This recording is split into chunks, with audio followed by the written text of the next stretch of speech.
एने बोलेन इंग्लैंड के राजा किंग हेनरी अष्टम की दूसरी पत्नी थी।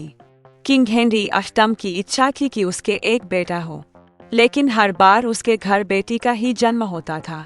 इसी कारण उसे अपनी पहली पत्नी को तलाक देना पड़ा। तलाक की प्रक्रिया में ही उसे कई साल लग गए थे, लेकिन आखिर उसे अपनी पत्नी से तलाक मिल ही गया ताकि वह दूसरा विवाह कर सके।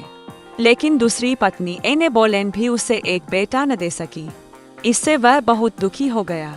उसे पता था कि अब उसे कानूनन दूसरी बार तलाक नहीं मिल सकता। इस कारण उसने एने पर राजद्रोह का झूठा आरोप लगाया।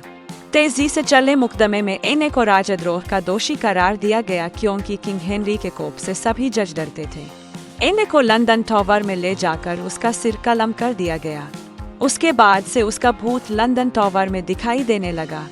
वह लोगों को अपने हाथ में अपना ही सिर लिए घूमती दिखाई देती थी। लोगों ने उसे बिना सिर के घोड़ा गाड़ी में बैठकर इंग्लैंड में ब्लिकिंग हॉल जाते हुए देखा। वहीं वह जन्मी थी और अपना बचपन भी उसने वहीं बिताया था। अक्सर एने का भूत मौत की सजा दिए गए दिन की बरसी पर ही दिखाई देता था।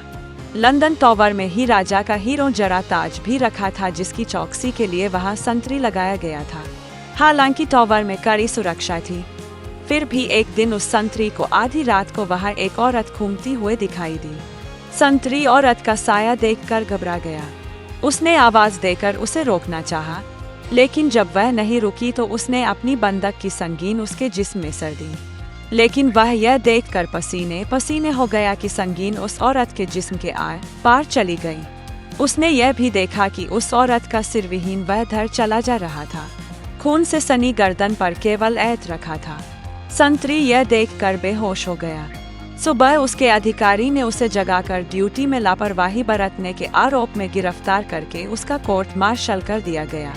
कोर्ट मार्शल की कार्रवाई के दौरान जब उसने सिरविहीन एक औरत के वहां होने की बात बताई तो उसे झूठा करार दिया गया और उसे मौत की सजा सुनाई गई। जब उसे मौत की सजा सुनाई गई तो पहरे पर तैनात दूसरे संतरियों ने जज को बताया कि उन्होंने भी लंदन टावर में एक औरत के सिरविहीन धर को घूमते देखा है।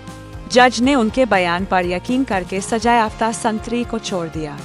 साथ ही यह आदेश भी दिया कि उस संतरी की ड्यूटी भविष्य में लंदन टावर में न लगाई जाए। इस घटना का वर्णन लंदन टावर पर लिखी एक पुस्तक में भी किया गया है। लंदन टावर में आज भी वह ताज रखा है। यदि आप हिम्मत वाले हैं तो वह हॉल भी देख सकते हैं जहां कभी एने बोलेन का धर दिखाई दिया था।